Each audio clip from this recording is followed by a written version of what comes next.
Babayaran mo ang katamaran mo pagdating ng araw. Kung tamad ka ngayon at wala namang masyadong epekto sa'yo ngayon, may bahay ka, may kinakain ka, may tumutulong sa'yo, may nagbibigay pa ng pera sa'yo, kahit tamad ka. Lahat yan, lahat yan, babayaran mo.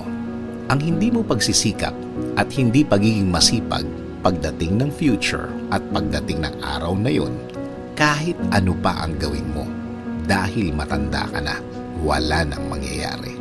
Magsasuffer ka na ng mahabang panahon. At ang pwede mo lang gawin ay magsisi ng magsisi. There are people who, the more you do for them, the less they will do for themselves.